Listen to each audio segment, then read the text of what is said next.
ముహూర్తం. ఆ శుభదినాన శుభముహూర్తంలో Telugu Desam party, Janasena party రెండు కలిపి ఎన్నికలు పోవడానికి సిద్ధమవుతున్నాం. ఈ వార్త రాష్ట్రంలో ఉండే ప్రజలందరికీ కూడా ఒక శుభవార్త కావాలని చెప్పి మేము కోరుకుంటున్నాం. పవన్ కళ్యాణ్ గారు చెప్పినట్టు ఈరోజు ఈ యొక్క కలయిక అనేది రాష్ట్ర భవిష్యత్తు కోసం, ఈ రాష్ట్రాన్ని కాపాడుకోవడం కోసం, భావితరాల భవిష్యత్తు కోసం ఈ కలయిక కలుస్తున్నాం. అదే మాదిరిగా ఈ కలయికలో భాగంగా ఇద్దరం కలిసి చాలాసార్లు మాట్లాడుకున్నాం. పార్టీ నాయకులు కూడా మాట్లాడుకున్నాం. అన్నీ మాట్లాడిన తర్వాత 175 సీట్లలో 24 సీట్లు జనసేన పోటీ చేస్తుంది. 3 పార్లమెంటు జనసేన పోటీ చేస్తారు. మిగిలిన సీట్లలో తెలుగుదేశం పార్టీ పెట్టుకుంది. మళ్ళీ వారు చెప్పినట్టు బీజేపీ కలిసి వస్తే ఆ విషయాలు కూడా మాట్లాడుకొని మేము తగిన నిర్ణయాలు తగిన సమయంలో తీసుకుంటాం. ఈరోజు మనం మొట్టమొదటిసారిగా ఏవైతే నిర్ణయించుకున్నామో ఆ నిర్ణయం ప్రకారం తెలుగుదేశం పార్టీ అభ్యర్థులు ఎంపిక చేస్తాం. అదే మాదిరిగా జనసేన అభ్యర్థుల్ని పవన్ కళ్యాణ్ గారు ఎంపిక చేస్తారు. అన్ని ఏరియాల్లో ప్రతి ఒక్కరికి ఒకటే విజ్ఞప్తి చేస్తున్నాం. ముహూర్తం కాబట్టి ముందు మేము క్యాండిడేట్స్ని రిలీజ్ చేసిన తర్వాత మళ్ళీ మిగిలిన డీటెయిల్స్ అని మాట్లాడతాం. ఇది తెలుగుదేశం పార్టీ అభ్యర్థుల జాబితా. మొదటి విడతగా ఒక 94 సీట్లు మీకు రిలీజ్ చేస్తున్నాను. ఇది మీకు పంపిస్తాను. మీ అందరికి డిస్ట్రిబ్యూట్ చేసిన తర్వాత మాట్లాడతాను. ఇప్పుడు పవన్ కళ్యాణ్ గారు మాట్లాడతారు. జనసేన చాలా కీలకంగా 24 స్థానాల్లో పోటీ చేస్తుంది. భారతీయ జనతా పార్టీని దృష్టిలో పెట్టుకొని కూడా జనసేన చాలా కీలకంగా 12 స్థానాల్లో పోటీ చేయాలని నిర్ణయించుకున్నాం. దాంట్లో ముందుగా సంఖ్యాపరంగా ఒక 5 మంది అభ్యర్థులను 24 నియోజకవర్గాలు 5 నియోజకవర్గాలు దానికి సంబంధిత అభ్యర్థుల్ని పంపిస్తా ఉన్నాం. ఎల్లిమర్ల శ్రీమతి లోకం మాధవి గారు, అనకాపల్లి శ్రీ కొనతాల రామకృష్ణ గారు, రాజానగరం దత్తుల బలరామకృష్ణ గారు, కాకినాడ రూరల్ పంతం నానాజీ గారు, తెనాలి శ్రీ నాగేంద్ర బలహర్ గారు పోటీ చేస్తారు. మిగతా 19 నేను 2 రోజుల్లో మొత్తం అందరికీ తెలియజేసుకుంటాను. ఇప్పుడు నేను పేరు చేయాల్సిన అవసరం లేదనుకుంటాను. ప్రధానంతో చేస్తాను. ఓకే, మాకు నేను పని తగ్గించుకోవాలని మీరు పని పెడుతున్నారు. Ichchapuram బండలం Ashok garu, Tekkali Kinjarapu Atchannaidu, Amadalavalasa Kona Ravikumar, Rajam Kondru Muralimohan, Kurupam Thoyaka Jagadeeswari, Parvathipuram Vijaya Bonela, Salur Gummadi Sandhyarani, Bobbili RSV KK Rangarao, Gajapathinagaram Kondapalli Srinivas, Vizianagaram Pusapati Aditi Vijayalakshmi Gajapathiraju, Visakhapatnam east Velagapudi Ramakrishnababu, Visakhapatnam west PGVR Naidu alias Gannababu, Araku valley Siriveri Donnadora, Payakaraopeta Vangalapudi Anitha, Narsipatnam Chintakayala Ayyannapatrudu, Tuni Yanamala Divya, Peddapuram Nimmakayala Chinarajappa, Anaparthi Nallamilli Ramakrishna Reddy, Mummidivaram డోట్ల Subbaraju, Gannavaram Shri పెళ్ళ రాజేష్ కుమార్, కొత్తపేట బండారు సత్యానందరావు, మండపేట వేగుళ్ల జోగేశ్వరరావు, రాజమండ్రి సిటీ ఆదిరెడ్డి వాసు, జగ్గంపేట జ్యోతుల వెంకటప్పారావు, ఆచంట పీతాని సత్యనారాయణ, పాలకొల్లు నిమ్మల రామానాయుడు, ఉండి మంతెన రామరాజు, తణుకు అరిమిల్లి రాధాకృష్ణ, ఏలూరు బడేటి రాధాకృష్ణ, చింతలపూడి సోంగార్ రోషన్, తిరువూర్ కొలికపూడి శ్రీనివాస్, నూజివీడు కొలుసు పారసారథి, గన్నవరం యాడ్లగడ్డ వెంకట్రావు, గుడివాడ వెనుగండ్ల రాము, పెడన కాగిత వెంకట కృష్ణప్రసాద్, మచిలీపట్నం కొల్లు రవీంద్ర,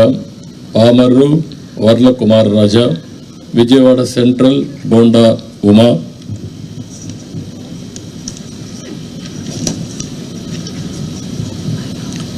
విజయవాడ ఈస్ట్ గద్దె రామ్మోహన్ రావు, నందిగామ తంగరల సౌమ్య, జగ్గైపేట శ్రీరామ్ రాజగోపాల్ తాతయ్య, తాడికొండ తెనాలి శ్రావణ్ కుమార్, మంగళగిరి నారా లోకేష్, పన్నూర్ ధూళిపాళ్ల నరేంద్ర, వేమూరు నక్క ఆనందబాబు, రేపల్లె అనగని సత్యప్రసాద్, బాపట్ల వేగేసిన నాగేంద్ర వర్మ, ప్రత్తిపాడు బోర్ల Ramanjaneyulu, తెల్లూరుపేట Pattipati Pullarao, Sattenapalli Kanna Lakshminarayana, Vinukonda GV Anjaneyulu, Macherla Julakanti Brahmanandareddy, Yerragondapalem Guduru Erixion Babu, Parchur Eluri Sambasivarao, Addanki Gottipati Ravikumar, Santhanuthalapadu Bommaji Niranjan Vijay Kumar, Ongole Damacharla Janardhan Rao, Kondepi Dola Sri Bala Veeranjaneya Swamy, Kanigiri Mukku Ugra Narasimhareddy, Kavali Kavya Krishnareddy, Nellore city P Narayana, Nellore rural Kotamreddy Sridhar Reddy, Guduru Pasam Sunil Kumar, Sullurpeta Nelavala Vijayasree, Udayagiri Kakarla Suresh, Kadapa Madhavireddy, Rayachoti Mandipalli Ramprasad Reddy, Pulivendula Marreddy Rabindranath Reddy, Mydukur Putta Sudhakar Yadav, Allagadda Bhuma Akhila Priyareddy, Srisailam Budda Rajasekhar Reddy, Kurnool TG Bharath, Panyam Gowri Charithareddy, Nandyal NMD Farooq, Banaganapalli BC Janardhan Reddy, Dhone Kotla Suryaprakash Reddy,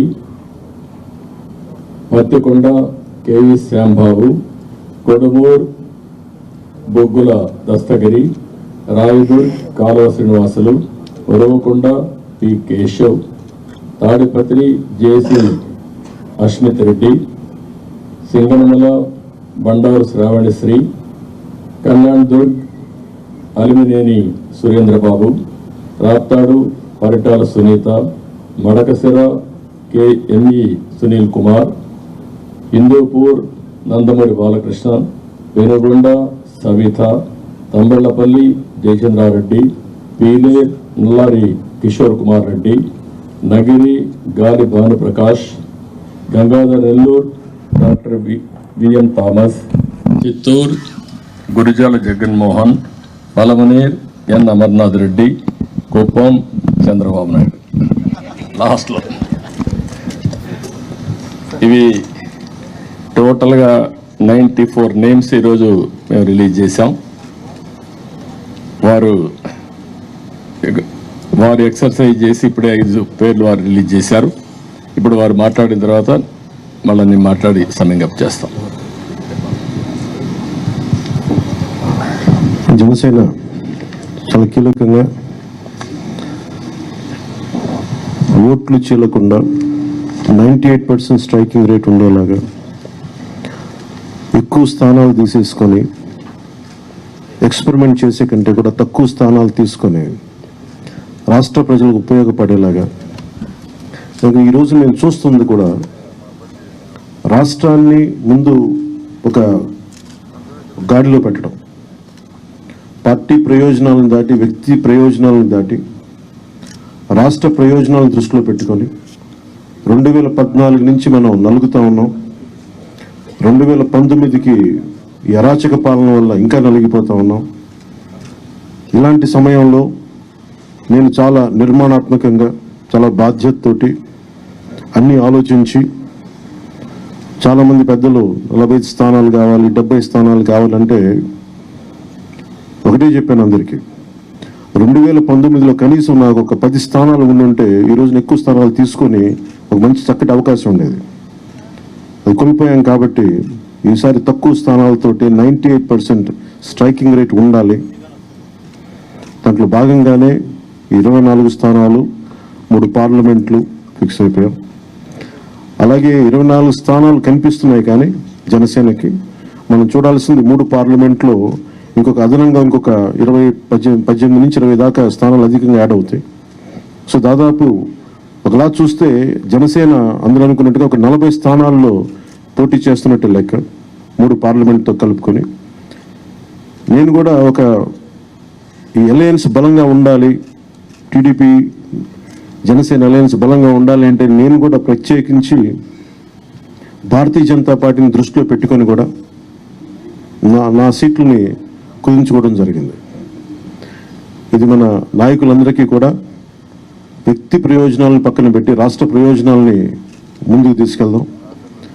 vote transfer అయిన రోజున ఎవరైతే త్యాగాలు చేశారో, ఎవరైతే కష్టపడి పనిచేశారో ప్రతి ఒక్కరికి పేరు పేరున ఈ సభావేదిక మీదుగా నేను తెలియజేసుకుంటా ఉన్నాను.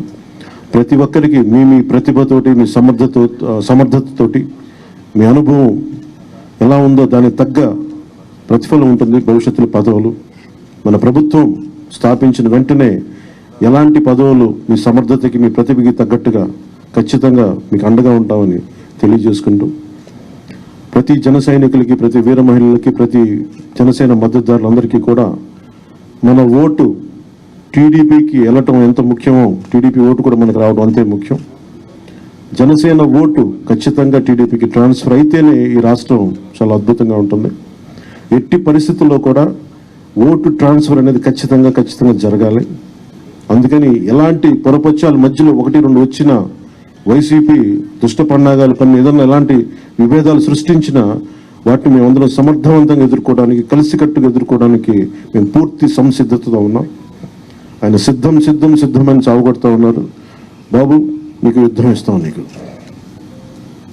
అది ఎందుకు యుద్ధం చేస్తామంటే ప్రజలు తిరిగి ఆంధ్రప్రదేశ్ని గాడిలో పెట్టడానికి యుద్ధం చేస్తాం నీకు. అయితే మనస్ఫూర్తిగా ప్రజలందరికీ కూడా చాలా శుభదినం. మనం ప్రభుత్వాన్ని స్థాపిస్తున్నాం, మనం గెలుస్తున్నాం. జై జనసేన, జై టీడీపీ, జై హింద్.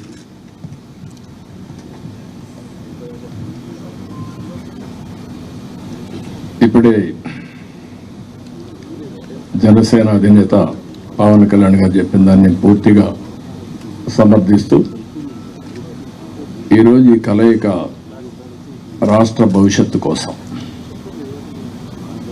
ఏ ఇద్దరు వ్యక్తుల కోసమో, ఏ 2 పార్టీల కోసం కాదు, 5 కోట్ల ప్రజా ప్రయోజనాలు ఆశించి ఈరోజు మనస్ఫూర్తిగా 2 పార్టీలు కలిసి పనిచేయాలని ఈ నిర్ణయం తీసుకున్నాం.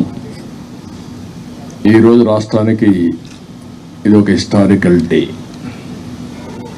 ఒక మంచి ప్రయత్నానికి తొలి అడుగు ఇది. నేను ఎందుకు ఈ మాట అంటున్నాను, నేను చాలా రాజకీయాలు చేశాను, కానీ రాష్ట్ర విభజన వల్ల రాష్ట్రం నష్టపోయిన రాష్ట్రాన్ని మళ్ళీ ఘాట్లో వేయడానికి ప్రయత్నం చేసే సమయంలో 19లో మళ్ళా ఒక విఘాతం రావడం, ఆ విఘాతం వచ్చిన తర్వాత రాష్ట్రం విడిపోయినప్పటికంటే 19 తర్వాత జగన్మోహన్ రెడ్డి ముఖ్యమంత్రి అయిన తర్వాత ఈ రాష్ట్రాన్ని ఎన్ని విధాల ఇబ్బంది పెట్టాలో తిరిగి కోలుకోలేని స్థితికి తీసుకెళ్లిపోయే పరిస్థితికి వచ్చాడు.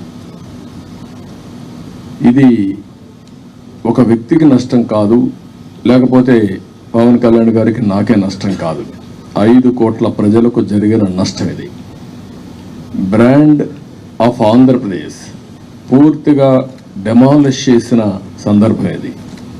ఇంకొక పక్క ఎవరైనా సరే ప్రజాస్వామ్యులు తప్పు, ఇది కరెక్ట్ కాదు, నాకు అన్యాయం జరిగిందని చెప్పుకోలేని పరిస్థితి. ఈ అవమానాలు ప్రజలు భరించారు, కార్యకర్తలు భరించారు, పత్రికా విలేకరులు భరించారు, మేము కూడా భరించాం. నా విషయం మీ అందరికీ తెలుసు. 5 కోట్ల మందికి పవన్ కళ్యాణ్ గారు ఒక మంచి ఉద్దేశంతో వస్తే ఇప్పటం గ్రామంలో జరిగినటువంటి సంఘటన దగ్గర నుంచి విశాఖపట్నంలో రోడ్ షో కూడా చేయనీయకుండా చేసే పరిస్థితి, అడుగడుగున రాజకీయ నాయకుల్ని అడ్డుకొని అరెస్టులు చేసే పరిస్థితి వచ్చింది. అవన్నీ కూడా దృష్టిలో పెట్టుకున్న తర్వాత మేము ఒకటే ఆలోచించాం. మేమందరం కూడా రాగద్వేషాలకు అతీతంగా 2 పార్టీలు కలిసి మనస్ఫూర్తిగా సహకరించి ఈ రాష్ట్రాన్ని కాపాడే బాధ్యత మేము తీసుకోవాలనే ఉద్దేశంతోనే ఈ ఎక్సర్సైజ్కి ప్రారంభించాం. అయితే ఈరోజు ఒక అహంకారంతో ఇక్కడ మనం కూర్చున్నాం. దీని పక్కనే ప్రజావేదిక విధ్వంసంతో ప్రారంభమైంది. ఆ ప్రజావేదిక విధ్వంసం అయిన తర్వాత డెబ్రీస్ ఇంతవరకు కూడా తెలియదు. ఒక అహంభావి ఎంత ఈ విధంగా ప్రవర్తిస్తాడనే దానికి ఇది ఒక ఉదాహరణ. అంటే అనునిత్యం నేను కానీ నా దగ్గరకు వచ్చిన పవన్ కళ్యాణ్ గారు కూడా చూస్తే గుర్తు రావాలి ఆ విధ్వంసం. ఆ విధంగా విధ్వంసం చేసే పరిస్థితికి వచ్చారు. ఇవన్నీ చూసిన తర్వాత రాష్ట్రాన్ని వైసీపీ బారి నుండి విముక్తి చేయడం కోసం, రాష్ట్ర ప్రజల భవిష్యత్తు కోసం మేము కలిసి పనిచేస్తాం. ఇంకొక పక్క అభ్యర్థుల్ని వారి అభ్యర్థుల్ని ఇప్పుడు ఎవరిని అనౌన్స్ చేస్తారో నాకు తెలియదు, మా అభ్యర్థుల్ని వారికి తెలియదు. కానీ వారు మంచి అభ్యర్థులను వారు ఎంపిక చేస్తున్నారు. మేము కూడా బెస్ట్ అభ్యర్థుల్ని మేము కూడా ఎంపిక చేస్తున్నాం. ఈరోజు చూస్తే నా రాజకీయ జీవితంలో ఎప్పుడూ చేయనంత ఎక్సర్సైజ్ చేశాను నేను. ఆ విషయం ఇది నాకు 9వ ఎన్నికలు. 9వసారి ఎన్నికలు పెట్టినప్పుడు సమైక్య ఆంధ్రప్రదేశ్లో కూడా ఇంత ఎక్సర్సైజ్ నేను ఎప్పుడు చేయలేదు. అంత ఎక్సర్సైజ్ చేశాను. 1,10,00,000 దగ్గర నుంచి అభిప్రాయ సేకరణ చేసుకున్నాను వివిధ సోర్సెస్ ద్వారా. నేను ఒక్క సోర్స్లో చేయలేదు, అనేక సోర్సెస్ పెట్టి ప్రజల్ని, కార్యకర్తల్ని కాన్ఫిడెన్స్గా తీసుకున్నాను. నేను ఒక మహత్తరమైన కార్యక్రమానికి శ్రీకారం చుట్టినప్పుడు నాకు సరైన సమాచారం కూడా ఉంటే సరైన నిర్ణయాలు తీసుకుంటాం. నాకు సరైన సమాచారం లేకపోతే సరైన నిర్ణయాలు తీసుకోలేమనే ఉద్దేశంతో సమాచారాన్ని తీసుకొని అన్ని కోణాల్లో విశ్లేషించిన తర్వాతనే ఈ 94 మంది అభ్యర్థుల్ని ఈరోజు వడబోసి ఫైనలైజ్ చేశాం. ఇందులో కూడా మీరు చూస్తే ప్రజల మధ్య ఉండే వ్యక్తులు కానీ, ప్రజలు కోరుకునేవారు, ప్రజల ఆమోదయోగ్యం ఉండేవాళ్ళు, సమర్థవంతంగా ఎన్నికల్ని ఎదుర్కొని అవతల వాళ్ళతో పోటీపడే అభ్యర్థుల్ని ఎంపిక చేయడం జరిగింది. ఈరోజు ఈ 2 ఎక్సర్సైజుల్లో 118 పూర్తయినాయి. 94 మేము చేశాం, వారు 24లో 5 అనౌన్స్ చేశారు. మిగిలిన అభ్యర్థులను వారు కూడా ఎంపిక చేస్తారు. మొత్తం కలిసి 118 మంది అభ్యర్థులు మేము ఎంపిక చేసుకునే పరిస్థితికి వచ్చాం. ఈ అభ్యర్థుల ఎంపికలో తెలుగుదేశం పార్టీ అయితే యువతకు, మహిళలకి, బీసీలకు, అదే మరి యంగ్స్టర్స్కి ఎక్కువ ప్రాధాన్యత ఇచ్చడానికి ప్రయత్నం చేశాం. చదువుకున్న అభ్యర్థులకు కూడా ఎక్కువ ప్రాధాన్యత ఇస్తున్నాం. అదే మరిగా మీరు చూస్తే ఒక 23 మంది ఫస్ట్ టైమర్స్, ఈ 94లో 23 మంది ఫస్ట్ టైం ఎమ్మెల్యేలుగా శాసనసభకు వచ్చే విధంగా వాళ్ళు కూడా ఎంపిక చేసుకున్నాం. వీళ్ళలో 3 డాక్టర్లు ఉన్నారు, రిటైర్డ్ ఐఏఎస్ ఆఫీసర్లు ఉన్నారు, విద్యావంతులు ఉన్నారు, 28 మంది పోస్ట్ గ్రాడ్యుయేట్స్ ఉన్నారు, 51 మంది గ్రాడ్యుయేట్స్ ఉన్నారు. బాగా 2 అయితే పిహెచ్డి కూడా ఉన్నారు. అదే మరిగా వైసీపీ అభ్యర్థులను ఒక్కసారి మీరు పోల్చి చూస్తే కడాన రెడ్ శాండిల్వుడ్ స్మగ్లర్స్ కూడా పెట్టేశారు. రౌడీల్ని, గూండాల్ని కాకుండా రెడ్ శాండిల్వుడ్ వ్యాపారం చేసేవాళ్ళు పెట్టారంటే ఆ డబ్బులు ఇంకా ఆ రెడ్ శాండిల్ వ్యాపారం చేసే వాళ్ళు ట్రాన్స్ఫర్ కూడా చేశారు అక్కడి నుంచి. ఎందుకంటే బ్రహ్మాండమైన ప్రొడక్షన్ ఉంది అక్కడ, నాయకుల ప్రొడక్షన్ కూడా, నాట్ ఓన్లీ రెడ్ శాండిల్వుడ్ ప్రొడక్షనే కాదు. అలాంటి వాళ్ళని, రౌడీల్ని డబ్బులతో ట్రాన్స్ఫర్లు కూడా చేసి రాష్ట్రం అంతా స్ప్రెడ్ చేసే పరిస్థితికి వచ్చారు. ఈ విషయం కూడా ప్రజలు కూడా గుర్తుపెట్టుకోవాల్సిన అవసరం ఉంది. ఈరోజు మేము చేసిన అభ్యర్థుల్ని, ప్రజలకు జవాబుదారీతనంగా ఉండే అభ్యర్థుల్ని అటు జనసేన ఇటు తెలుగుదేశం పార్టీ ఇద్దరు కూడా చేశాం. ఈరోజు ప్రజల్లో తీవ్రమైన వ్యతిరేకత ఉంది. ఎంత వ్యతిరేకత ఉందంటే భయం కూడా అంత ఉంది. ఈరోజు మీరున్నారు ప్రెస్, మీ మీద సిరీస్ ఆఫ్ దాడులు జరిగాయి. సిరీస్ ఆఫ్ దాడులు జరిగితే మీరు ప్రతిఘటించాలి అని నిస్సాహితిలో మీరున్నారు. ఏమనుకో అంటే మనోధైర్యాన్ని కూడా కోల్పోయే పరిస్థితిలో ఉన్నారు. ఒక వ్యక్తి స్వేచ్ఛగా వాళ్ళ అభిప్రాయాలు చెప్పే స్వేచ్ఛ ప్రతి ఒక్క వ్యక్తికి ఉంది. అదేవిధంగా పత్రికా విలేకరులకి బాధ్యత ఉంది. అతనికి స్వేచ్ఛ ఉంది, మీకు బాధ్యత ఉంది. 4 ఎస్టేట్స్ ఏదైతే ప్రజాస్వామ్యంలో 4 పిల్లర్స్ అనేటివి చాలా ముఖ్యం. ఒక పక్క చట్టసభలు, ఎంపిక చేసే అభ్యర్థులు, అక్కడి నుంచి గెలిచిన అభ్యర్థులు చట్టాలు చేయడం. రెండోది కార్యనిర్వాహక అధికారులు, ఐపీఎస్ ఆఫీసును ఆల్ ఇండియా లెవెల్లో తెచ్చిపెట్టడం. మూడోది పత్రికా విలేకరులు ఎక్కడికక్కడ స్వేచ్ఛగా ఎవరేం చేసినా నిర్మోహమాటంగా ప్రజలకు చెప్పడం. ఎక్కడ తప్పు జరిగితే తప్పు జరిగిందని కోర్టుకెళ్ళి మళ్ళా మన హక్కులు కాపాడుకోవడానికి న్యాయ వ్యవస్థ. ఈరోజు మన రాష్ట్రంలో చూస్తే ఈ 4 వ్యవస్థలు కూడా ఒక విధంగా చెప్పాలంటే నిర్వీర్యం చేసే పరిస్థితి, దుర్వినియోగం చేసే పరిస్థితి. ఇష్టానుసారంగా ఒక్క ఐఏఎస్ ఆఫీసర్, ఒక్క ఐపీఎస్ ఆఫీసర్ మాట్లాడలేని నిస్సహాయ పరిస్థితి నేను 45 ఏళ్ళు ఎప్పుడు చూడలా. ఇదే మీడియాలో నేను చూశాను. ఇది ఎంత పరాకాష్టం మీరు కూడా గుర్తుపెట్టుకోవాలి. ఇదే మీడియాలో ఒక్కసారి ఒక జీవో తీసుకొచ్చి నియంత్రణ చేస్తున్నానని రాజశేఖర్ రెడ్డి ఒక జీవో తీసుకురావడానికి ఫైల్ మూవ్ చేశాడు. అంతే, ఫైల్ మూవ్ చేస్తే నెక్స్ట్ డే మేము అసెంబ్లీలో పట్టుకున్నాం. నీ ఇష్ట ప్రకారం ఎట్ట చేస్తావు సమాధానం చెప్పమని. అతను భయపడిపోయి కాదు నేను చేయలేదు అన్నాడు. నేను నిర్దిష్టంగా హామీ ఇస్తున్నా, నేను చేయను అన్నాడు. కాదు ఆ ఫైల్ పెట్టమన్నాం. అక్కడి నుంచి నేను విత్డ్రా చేసుకున్నానంటే మళ్ళీ మీరు మాట్లాడతారేంటి అనే పరిస్థితికి వచ్చి తోకదాడించేసే పరిస్థితికి వచ్చాడు. ఈరోజు 2430 జీవో నెంబర్ తీసుకొచ్చి పత్రికా విలేకరుల పైన దాడులు చేయడమే కాకుండా మీ మీద కేసులు పెట్టి మిమ్మల్ని లోపలేసే పరిస్థితికి వచ్చారు. ఇది భారతదేశ చరిత్రలో ఎక్కడా జరిగిందని నేను అనుకోను. ఈరోజు ప్రజాధనంతో ప్రజల మీద కక్ష తీర్చుకోవడానికి న్యాయ వ్యవస్థను దుర్వినియోగం చేసే పరిస్థితికి వచ్చారు. ఒక్కొక్క అడ్వకేట్కి ఏంటి కోట్ల రూపాయలు, కామన్ మ్యాన్ కోట్ల రూపాయలు పెట్టుకుని అడ్వకేట్ని పెట్టుకునే పరిస్థితిలో ఉన్నాడా ఈ రాష్ట్రంలో? కనీసం అడ్వకేట్ అంటే తెలుసా? ఇలాంటివన్నీ జరిగే పరిస్థితి వచ్చింది. అందుకని ఈరోజు ఇవన్నీ కూడా చూసిన తర్వాత నేను ఒకటే ప్రజలందరికీ అప్పీల్ చేస్తున్నా, అహంకారంతో ఎగువతో ఈ అభ్యర్థుల్ని ఇష్టానుసారంగా అతను ఇచ్చేసినప్పుడు మీరు కూడా, ఇది అత్యంత కీలకమైన ఎన్నికలు. మళ్ళీ చెప్తున్నాం, ఇక్కడ మాకు ఏమాత్రం కూడా రాగద్వేషాలకు అతీతంగా అభ్యర్థుల ఎంపిక మెరిట్ ప్రకారం మేము ఆలోచిస్తున్నాం. అందరికీ సీట్లు రాకపోవచ్చు. ఎందుకని నేను మాట కూడా వాడుతున్నానంటే, తెలుగుదేశం పార్టీ పోటీ చేసేది ఇక్కడ జనసేన అభ్యర్థులు సహకరించాలి.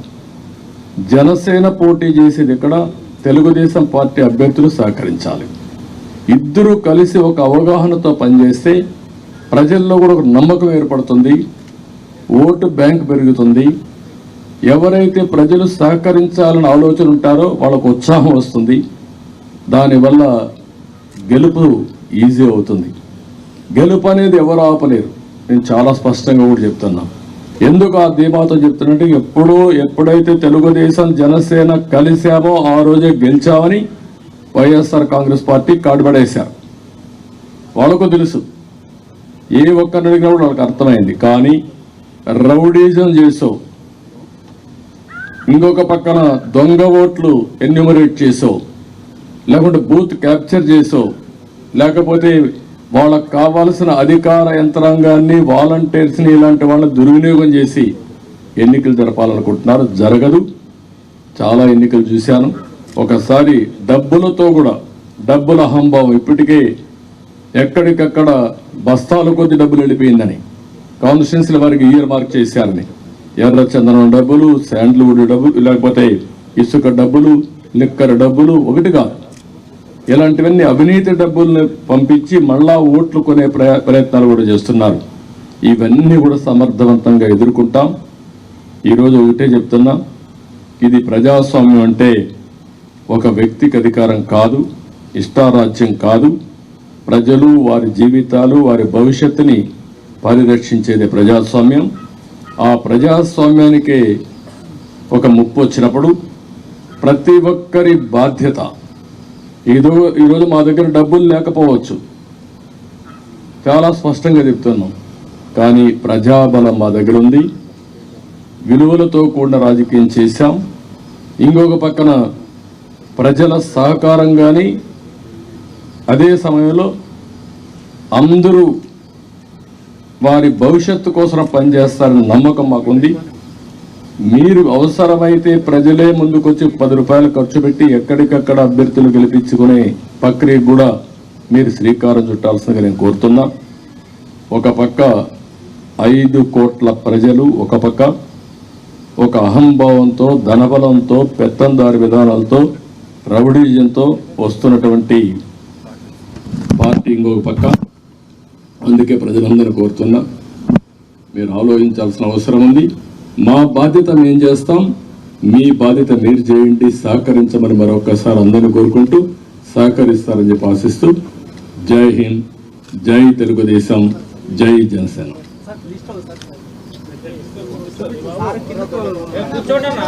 కూర్చోండి కూర్చోండి అన్న, కూర్చోండి కూర్చోండి.